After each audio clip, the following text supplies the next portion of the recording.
En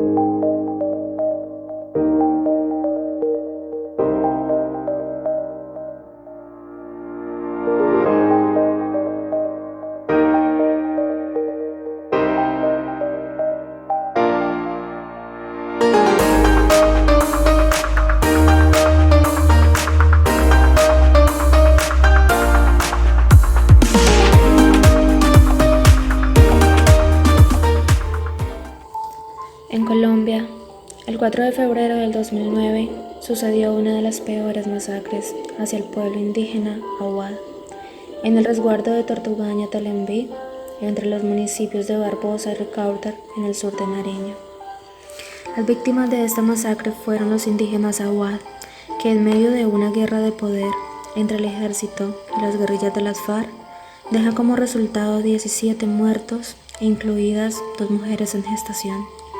Además de esto, más de 850 desplazados, casi la mitad de su pueblo, quienes aterrorizados salen huyendo en medio de una guerra. El terror se apodera de ellos y no les queda otro camino que salir de su pueblo, de su cultura, dejar su hogar. Los indígenas Aguad habitan en medio de las montañas del sur de Colombia.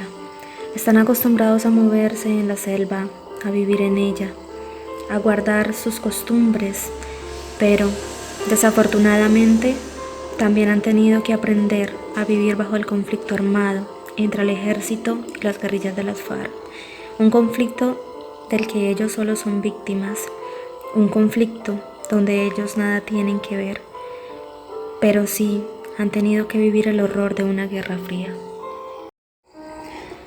Desde el 2008, los Aguad estaban denunciando que se encontraban en medio de un fuego cruzado y tenían miedo, porque como siempre los civiles son los que sufren las consecuencias de una guerra. Pero sucedió lo inevitable. El día de la masacre, miembros del ejército tenían contacto con el pueblo indígena, quienes forzándolos debían cooperar para anunciar si habían visto guerrillas de las FARC. A raíz de esto, los líderes indígenas fueron declarados como objetivo militar por parte de la guerrilla. Los miembros de las FARC los reclutaron, los torturaron y los asesinaron, dejando como resultado una masacre. El miedo se apoderó de todo el resguardo. Varias familias salieron desplazadas. El terror se apoderó de ellos, la incertidumbre y el dolor. Como hemos de entender, los hechos ocurren porque la comunidad indígena Aguad se encontraba en medio de un conflicto armado entre el Estado colombiano y las distintas guerrillas de las FARC. Para el año del 2008, los líderes indígenas Aguad habían estado denunciando que se encontraban en medio del fuego cruzado.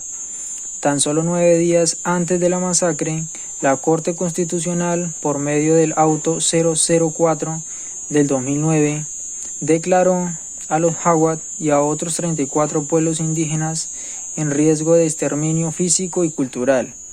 Por eso, pidió su protección inmediata, lo cual era obvio, pues la población civil podía terminar pagando las consecuencias de ese conflicto. Y de hecho, así sucedió. El 1 de febrero del año 2009, miembros del ejército del batallón contraguerrilla, mártires de Puerres de la Brigada 29, entraron a casas de varias familias forzándolos por diversos medios a dar información sobre las FARC en ese territorio. Este suceso dejó a los Aguad contra la espada y la pared. De inmediato, varios líderes de la comunidad fueron declarados objetivo militar por parte de la guerrilla. Además, por el miedo a futuras represalias y por el mismo dolor que habían sentido días atrás, varias familias salieron desplazadas hacia cercanías como Samaniego, Ricaurte, Barbacoas y Planadas Telembí.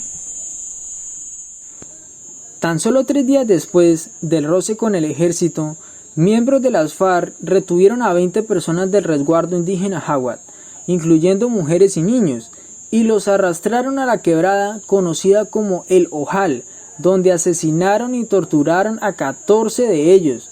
En resumen, este hecho violento surge en retaliación por ser supuestos colaboradores del ejército, pero en profundidad surge debido a la poca o ninguna presencia del Estado en este territorio y a la expansión extensiva del narcotráfico.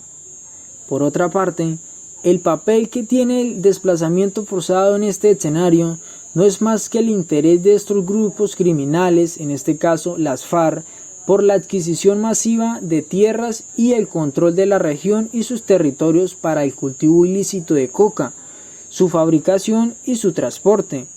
Convierten a la población civil en blanco de sus actuaciones. De acá se derivan las persecuciones, los homicidios y las violaciones a los derechos humanos, abusos físicos y sexuales, campos dotados de minas antipersonas y reclutamiento forzado de menores y jóvenes. La memoria histórica es un vehículo para el esclarecimiento de los hechos violentos, la dignificación de las voces de las víctimas y la construcción de una paz sostenible en los territorios. Esa se sobrepone sobre dos pilares, las cuales son el respeto a los derechos humanos y la verdad, y precisamente esto es lo que busca el proceso de memorias del conflicto armado: sanar a través de la verdad y el perdón, respondiendo a interrogantes profundos y sacando a flote lo que verdaderamente sucedió, el porqué y sus autores. El proceso de memorias contribuye a la creación de una cultura de paz, desde la experiencia del presente, pero con un deseo de consecuencias respecto al futuro y el pasado, haciendo que las víctimas asimilen desde sus tradiciones culturales la memoria de este hecho violento que los marcó, para renombrarse en ellos mismos como triunfadores, abandonando la condición de víctimas para convertirse en sobrevivientes victoriosos. Además, con esto, las personas ajenas del conflicto, a la violencia y el desplazamiento, podemos compartir su dolor, tener cierta empatía y ponernos en su lugar, conocer la verdad y convertirnos en bebedores de una cultura de paz.